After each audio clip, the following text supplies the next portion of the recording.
Wagering is all about your personality. If you're conservative, you want to think about betting win, play, show. You know, win obviously is the riskiest of the bets. Place a little less risky.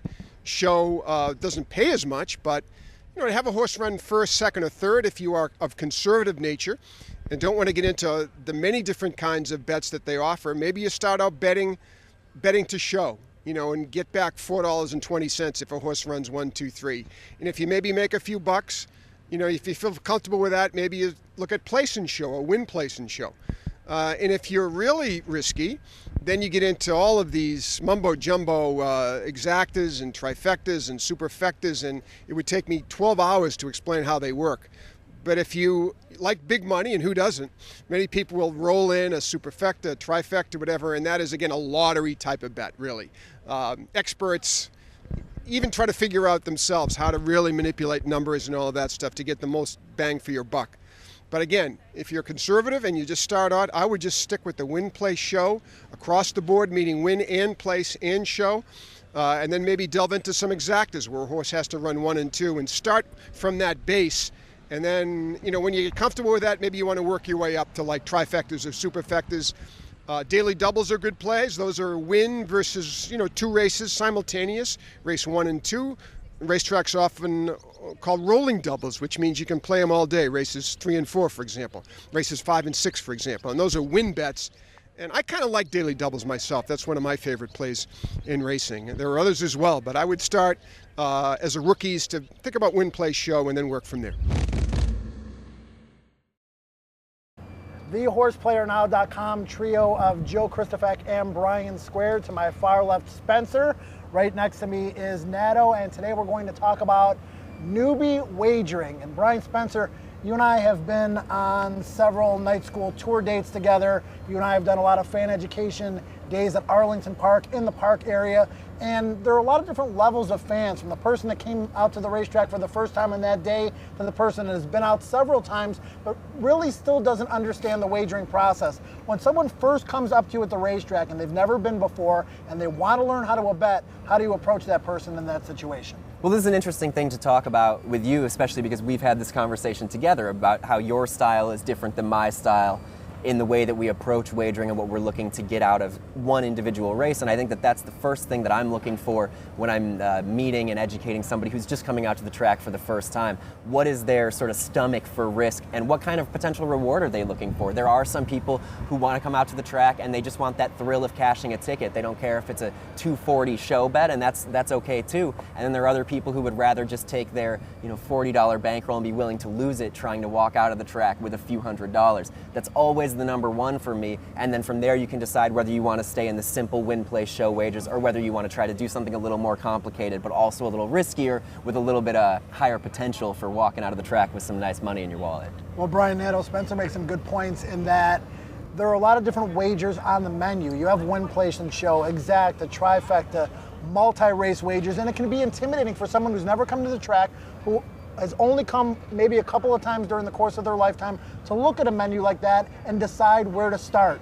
Where do you like to start people? How do you like to get them introduced and then graduating towards the more difficult wagers? Well, I think it goes back to what Spence said in that kind of figuring out who you're dealing with, because some people are going to understand the wagering aspect of the sport a lot better than others, and some people are going to be able to grasp an exacta box, and some people just aren't. So I think that's a good starting off point to people, what they can pick up right away, and then maybe you can move on to other things with them, like a pick 3 or something like that, and if they're responsive to that too as well.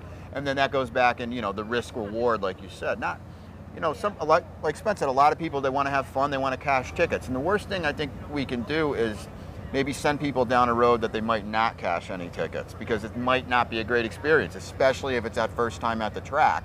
So it's just it's kind of, you're towing the line and just trying to find a balance with each individual person. Now, Brian, we talk about personalities and we talk about someone's mentality when it comes to approaching the races, and handicapping is an entirely different animal. Understanding the information in the program and being able to apply it and coming up with a real opinion. It's more important to teach people how to wager correctly. If someone is betting $2 to win on the 5, $2 to place on the 7 and $2 to show on the 8, they're betting against themselves. If someone comes up to you and says, I have a $6 or $10 budget per race, how do you go about helping them maximize that budget? Well, the first thing to remember too is that I think a lot of times we sort of use handicapping and wagering very interchangeably, and that's not true. I know a lot of really sharp handicappers who are not very good bettors, sometimes myself included when I'm not being particularly intelligent about it, and I know some people who are not that great at handicapping, but they're really excellent at wagering, putting together the tickets, finding the weak spots in cards, potentially vulnerable favorites, and they can hit wagers by getting horses that they don't even really like home, but they're just spreading in the right kind of race. I think that for me, the easiest way, if somebody just wants to bet and try to cash those tickets, you just keep them in the win, place, show columns. You keep it simple, you keep it straightforward. If they want to start with the show bets and then they win a few and they want to get a little riskier, then you don't jump to a trifecta, you jump to win. And you try to help them make some more money that way.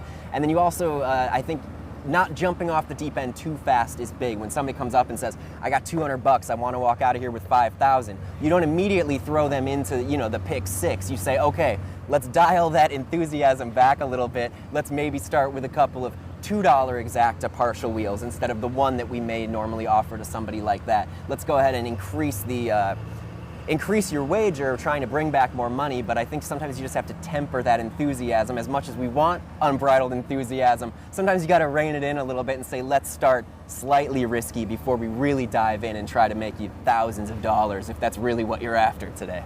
Brian Nadeau, one of the common mistakes, and I use that term loosely because it might not actually be a mistake, but a way that I don't suggest that people bet, is that people will walk around the racetrack and they'll bet 3-horse trifecta boxes.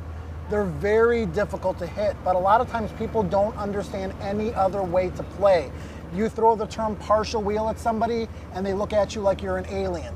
Do you get to a point with someone who has a basic understanding of racing, wagering, particularly in the exacta, trifecta, and even the superfecta pools, where you teach them how to construct a ticket based on their opinion? Yeah, absolutely. I always say to people, sometimes, I used to be a teller at Saratoga, and people would come up and they do a $150 exacta box 1-2. And of course, I never said anything to them at that point, but now that, we've kind of gotten into the fan education aspect of it, I always ask people that play those kind of tickets, you have to have an opinion. That's basically saying you like each horse exactly the same. That's to me is impossible. So let's just say your base exacta is 10, you want to do a $10, spend $10 on the exacta. I would tell someone to spend $8 1-2, $2 2-1. You need to maximize your opinion in this game. And then getting back to your, the 3-horse trifecta box, like you said, there's just so little, there's no margin for error there, none whatsoever. So, and a lot of people that don't understand that bet either, they might make it, and let's say they do a 3-horse trifecta box 1, 2, 3, and the 1 wins. Well, they think they win, and then you kind of have to break it to them that you actually, no, sorry, you didn't win because it came in 1, 2, 7, and then it's just a bad experience again. So I think you need to gravitate people with more bang for their buck, and if it's maybe if it's a 4-horse exacta or 2 horses over 4 horses, it kind of keeps them, like you said, cashing more tickets, keeps them live, keeps them in the game, and it just keeps them progressing throughout the day. Whereas if you just do a 3-horse trifecta box, you're probably going to lose your money sooner rather than later. And one thing that I would say to that too, which I think is important, is the way that Brian explains how when you're playing a $10 exacta box, you're weighting those 2 horses exactly evenly. On occasion, that will happen. There's a 10-horse race, you only love 2, you think they have to run 1-2, do it. But the amount of times that you see, the frequency at which you see people betting straight exacta boxes, people are betting them more frequently than they actually only love those 2 horses. And then I just would love to, top off what you were saying too, is it's so important to make sure that people understand the tickets they're holding before the race starts, because they don't even know what they're rooting for necessarily. And that's where half the fun of holding a bet in your hand comes from, is knowing exactly what you need to happen and being able to celebrate it the right way when you actually do get it right, instead of maybe kind of thinking you might have gotten it right and then finding out you didn't. Yeah, there's nothing worse than having someone come back to you and holding a ticket and saying, did I win or what is it? And they don't really understand the bet that they made. And that should be number one. You want to know what you're rooting for, understand what you're betting. It's your money. You should know. It's like holding a piece of clay with someone that's never been to the racetrack and trying to mold that piece of clay. And some pieces of clay you can mold into this wonderful piece of art, and they're going to wind up being hardcore handicappers like us. And other people just want to come out to the racetrack and enjoy the day. So you need to identify those people. And Brian Nadeau, when we go back to talking about constructing tickets, I think a lot of people that come to the racetrack don't even realize that you can play a 1-2 with 1-2-3, with 1-2-3-4-9 trifecta on a 50-cent ticket now at a lot of racetracks and really maximize your money. When I show someone that they can do that, they're like, wow, it opens up an entirely new world to people that have come to the racetrack for 5 or 10 years, 3 or 4 times a year.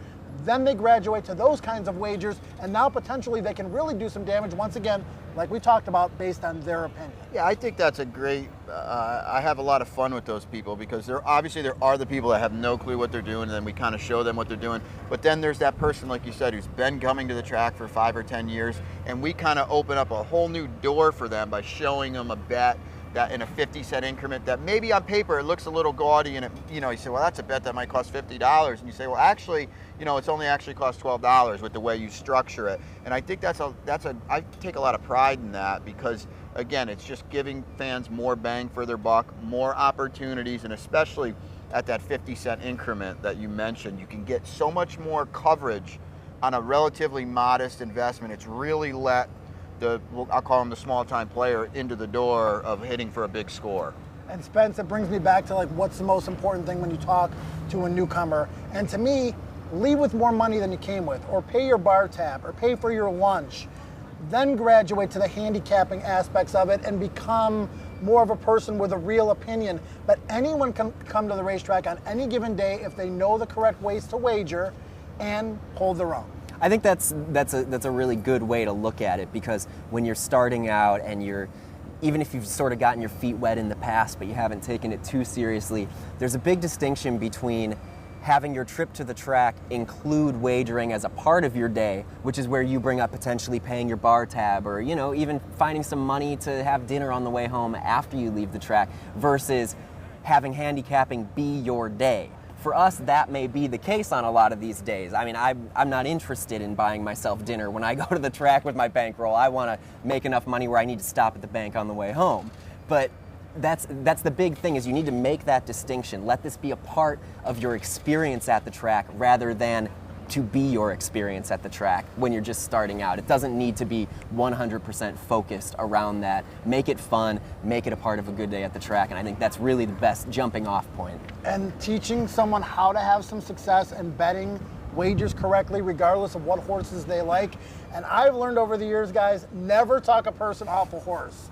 Someone comes up to me and they say, what is your opinion on the 4-horse? And I don't like the 4-horse at all. You still can't take them off their opinion. Now, if they ask you, what do you think of this horse? I will give them an opinion. But if they ask me what my opinion is on that horse and how to play it, maybe a $2 show play or something. Don't talk someone off their opinion, because you never know when they might be right. Yeah, and I don't necessarily know if our job is I think our job is as much instruction on how to play the races than talking about individual horses. If they want our opinion, like you said, then I'm more than willing to share it. And and a lot of times I might end my assessment of a horse with saying, that's my opinion, but the horse is 10-1 and it's a good price, so by all means take a shot.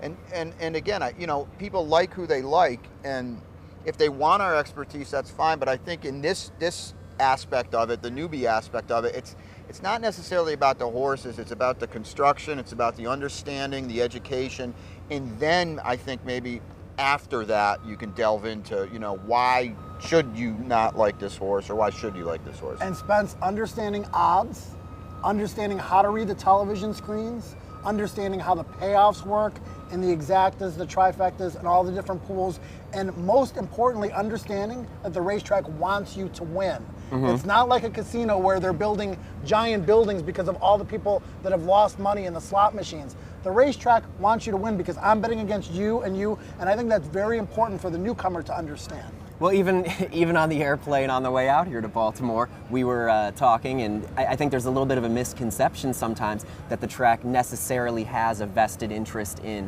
which horse wins. that's what takeout's all about. Maybe it's more advantageous for the track if a lower priced horse wins and a greater number of people are getting additional money to churn, but really when it comes down to it, they get their cut. It doesn't matter what happens. So you don't need to worry about that being a portion of it too.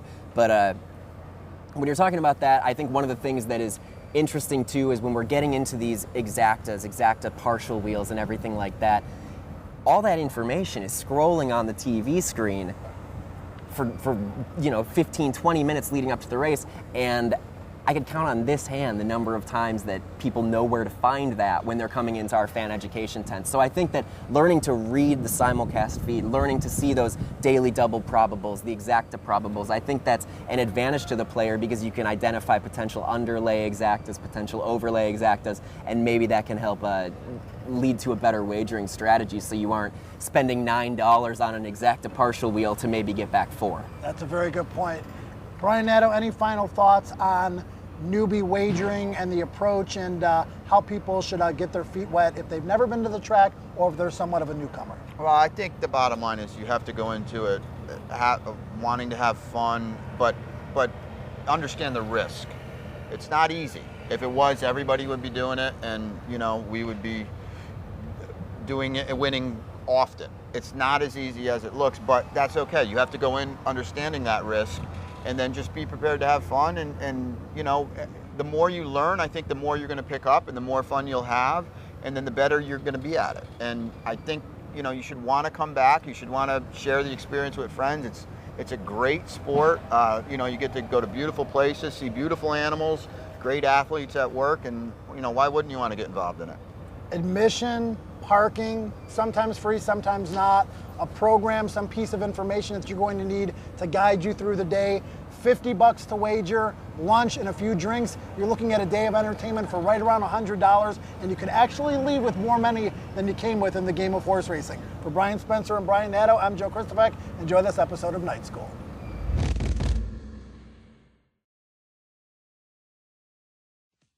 Looking for a fun and easy way to learn more about horse racing? Night School, Tuesday nights. Enjoy access to top racing insiders via chat, video, and radio. Night School caters to fans at all levels. Miss a class? Read the archive. Night School, Tuesday nights. See you then.